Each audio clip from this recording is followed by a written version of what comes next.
Hello my parenthetical friends. It's been a while since I've done a vlog, and so today I thought I would do a vlog on the personal story behind the first children's story that I ever had published in a magazine. So this story was published in the magazine called The Friend. It's the kids magazine for the LDS Church, the Mormon Church. So the story that's in there is a story based on something that happened to my oldest son when he was younger, a lot younger. I wanted to show this story to you, and then as I looked around my house, I realized that I can't actually find my copy of the magazine. They send you, a couple contributors' copies, and I can't find mine, so that kind of sucks.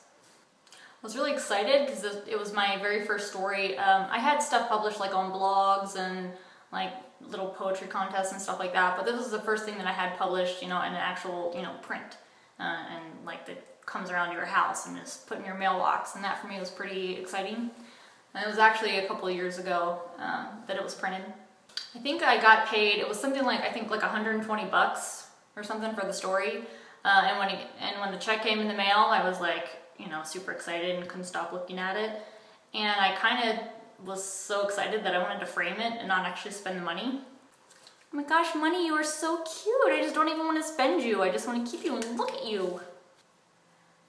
We're not there yet. So the personal story behind this story is that when my oldest son, Jakin, he's 13 now, but when he was in, I think, kindergarten or first grade, we got word that one of the little boys who was in his preschool class several years earlier had been diagnosed with cancer. This little boy, he was like the dearest little kid. He was so dang cute. And his family went through a lot during that period. They moved from Utah up to Washington State to, see doctors and have procedures done up there. So I remember the day we were driving in the car, and I told Jakin, about this little boy and that he had cancer and he had a tumor that was just kind of like, I think it was like in the front of his head, kind of like in his forehead, behind his eyes. And so Jakin immediately in the car is like, how about I sell some of my toys and give the money to this boy's family? So we did that. He came home and he got a box and he gathered a bunch of his stuff together, and then he went over to his grandma's house, and she had some stuff that she donated, and then his other grandma's house, and pretty soon he had, several boxes of toys, stuffed animals, board games, stuff like that. There was actually another fundraising yard sale going on that we kind of piggybacked on, and we had a table there, and he had, the can set up with the little boy's face and kind of his story. And so on top of Jakin being able to sell some of his stuff, people just were really gracious and generous with donations in the can. So at the end of that day, we had, I don't remember exactly how much it was. It was like, it was over $100. And so we put the cash in an envelope and sent it off to this boy and his family.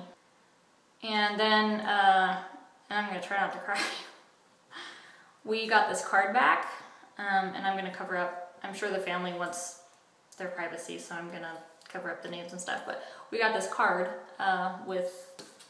from their family. That was like a huge, just awesome lesson for my son and for me to watch my son do this, and the generosity of little kids' heart.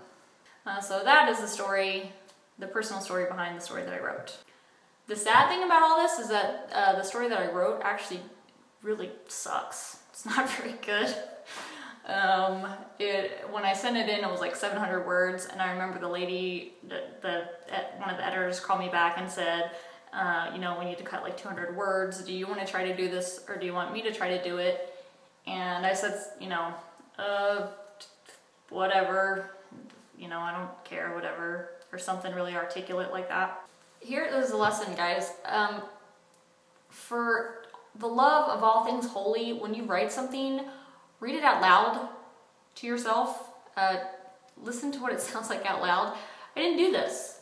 And so after it came out, I was at was at a Christmas party for my family, and my grandma was like so excited, like, oh yay, look, you know, Suzanne's got this thing published and let's listen to it. And she reads it out loud. And it almost turned into like a family drinking game of every time it said, he said, I said, she said, everybody said stuff. It was really horrible. So while, you know, the touching story behind it is really awesome, the actual piece of writing that I contributed to the world is kind of sucky. And that's the story of the first thing I had published in a magazine. Happy Friday.